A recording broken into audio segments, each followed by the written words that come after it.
तो निम्न में से कौन सा वसा के पायसीकरण में शामिल है? तो वसा के पायसीकरण में पित्रस शामिल होता है, और पित्रस कहां से निकलता है? लीवर से। इस तरह से इस क्वेश्चन का राइट आंसर जो लगेगा वो डी लगेगा। ओके, अब आता है हमारा क्वेश्चन नंबर 5। कार्बोहाइड्रेट, प्रोटीन और वसा का पूर्ण पाचन कहां होता है? प्यारे विद्यार्थियों, मैं आपको बता दूं, यहां पर एक शब्द लिया है, कार्बोहाइड्रेट, प्रोटीन और वसा का पूर्ण पाचन कहां होता है। दोस्तों, इनकी शुरुआत नहीं पूछ रहा हूं कि कार्बोहाइड्रेट के पाचन की शुरुआत कहां से होती है, मैं पूछ रहा हूं इन तीनों का कंप्लीटली डाइजेशन कहां होता है, पूर्ण पाचन कहां होता है। तो प्यारे विद्यार्थियों, इन तीनों का जो पूर्ण पाचन होता है वो छोटी आंत के ग्रहणी में होता है। छोटी आंत के ग्रहणी में होता है। ग्रहणी को हम डूडोनियम कहते हैं। ग्रहणी को हम क्या बोलते हैं? डूडोनियम कहते हैं। कहने का मतलब, आपको मैं बार बार एक लाइन बोल रहा हूं, भोजन का सर्वाधिक पाचन हमारी छोटी आंत में होता है, और छोटी आंत के भी कौन से भाग में होता है? ग्रहणी में होता है। सभी भाइयों को नमस्कार। प्यारे विद्यार्थियों, चाहे कार्बोहाइड्रेट हो, चाहे प्रोटीन हो, चाहे वसा हो, इसका संपूर्ण पाचन, सर्वाधिक पाचन छोटी आंत के ग्रहणी में होता है। प्यारे विद्यार्थियों, क्लियर है? इस क्वेश्चन का राइट आंसर होगा छोटी आंत। अगला क्वेश्चन है, एक वयस्क मनुष्य के मुख में केवल कृंतक होते हैं। कृंतक दांतों की संख्या, कृंतक को हम इंसाइजर भी लिख सकते हैं। Incisor, incisor. तो मेरे प्यारे प्यारे विद्यार्थियों, आपको दांतों की जानकारी जरूर होगी। मैं आपको बता दूं कि मनुष्य के जबड़े में 4 प्रकार के दांत पाए जाते हैं। इंसाइजर, कैनाइन, प्रीमोलर और मोलर। मनुष्य के जबड़े में 4 प्रकार के दांत पाए जाते हैं। दोस्तों, एक वयस्क व्यक्ति की बात कर रहा हूं।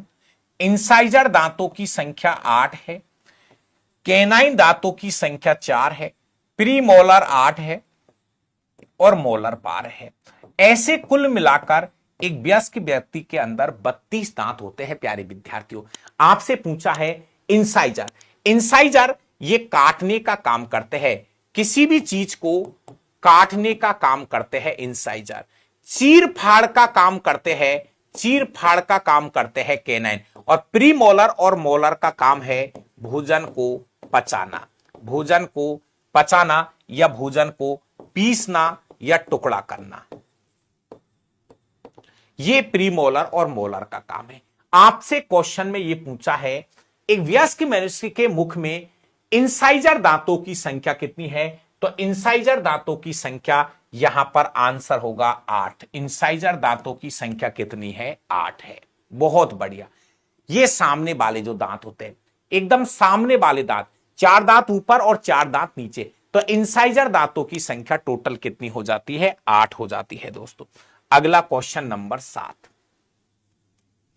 मानव शरीर के किस भाग में विलाई अंकुर मौजूद होते हैं? बहुत अच्छा क्वेश्चन है, जवाब दीजिए भाई इसका एक बार मेरे कहने से। प्यारे विद्यार्थियों, आपको मैं बता दूं, मानव शरीर के किस भाग में विलाई या अंकुर पाए जाते हैं।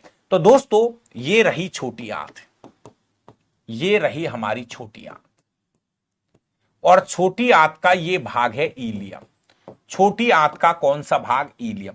छोटी आंत के इलियम वाले भाग में ऐसे उंगली नुमा उभार संरचनाएं पाई जाती है, ऐसे उंगली नुमा उभार संरचनाएं पाई जाती है जिनको रसांकुर या बिलाई कहा जाता है। दोस्तों, सबसे अच्छा क्वेश्चन है कि इन बिलाई या अंकुरों का काम क्या है। तो मेरे भाई इसको जरूर याद कर लेना। ये भोजन का अवशोषण क्षेत्र बढ़ाने का काम करते हैं। जैसे ही पचा हुआ भोजन यहां से निकलता है तो भोजन का अवशोषण क्षेत्र, हमेशा हमेशा के लिए याद कर लीजिए कि ये जो रसांकुर है ये भोजन का अवशोषण क्षेत्र बढ़ाने का काम करते हैं। भोजन का अवशोषण क्षेत्र बढ़ाने का काम करते हैं। लगभग भोजन का 10 गुना अवशोषण क्षेत्र बढ़ा देते हैं। जो लाइन में बोल रहा हूं वो लाइनों को सुना करो दोस्तों। क्वेश्चन का आंसर देना कोई बहुत बड़ी बात नहीं है, लेकिन मैं आपसे कह रहा हूं कि मेरी ये जो लाइनें मैं बोल रहा हूं उनको आप सुनने की कोशिश करें, और सभी दोस्त वीडियो को भाई लाइक जरूर कर दीजिए। तो मेरे प्यारे प्यारे विद्यार्थियों, देखो, तैयारी को छोड़ नहीं सकते। चाहे एसएससी हो, चाहे रेलवे हो, चाहे पुलिस हो, चाहे पटवार हो, चाहे सीईटी हो, चाहे सीटेट हो, दोस्तों तैयारी तो करनी पड़ेगी। भर्ती हो रही है तो उनकी एग्जाम दो। जैसे कुछ भाई दिल्ली पुलिस की तैयारी कर रहे, दो भाई उसकी एग्जाम। कुछ भाई एसएससी जीडी की तैयारी कर रहे, उसकी तैयारी करो। लेकिन कुछ भाई रेलवे की तैयारी करे, अरे भर्ती नहीं है तो क्या करे, अब या तो आप किसी दूसरी की तैयारी में लग जाओ या फिर अपनी तैयारी जारी रखिए। या तो सरकार पे भरोसा करो, नहीं तो अपना चैनल चेंज कर लो। चैनल का मतलब भाई ऐसे मत करना, मेरा चैनल चेंज मत कर देना। चैनल का मतलब है अपनी दूसरी तैयारी में जुट जाइए। तो मेरे दोस्तों, पढ़ना तो पड़ेगा, पढ़ना 100% पड़ेगा, मेहनत करनी पड़ेगी, क्वेश्चंस हमको करने पड़ेंगे। आप पढ़ लिए, बहुत खुशी की बात है, और अब आप रोज प्रैक्टिस करो। मैं कहता हूं भाई लखपत भाई, रोज के 100 क्वेश्चनों को टारगेट करो, हर सब्जेक्ट के करो क्वेश्चन। देखिए, जब तक क्वेश्चन नहीं करेंगे ना, अपनी तैयारी का पता नहीं चलेगा दोस्तों। मैं आपसे बार बार एक ही चीज कहता हूं कि तैयारी का पता तभी चलेगा। बिल्कुल भाई, आप गंगापुर से हो, आपको बहुत बहुत धन्यवाद। भूर सिंह भी हमारे गंगापुर से है, लव यू भाई भूर सिंह। तो भूर सिंह भाई, कोई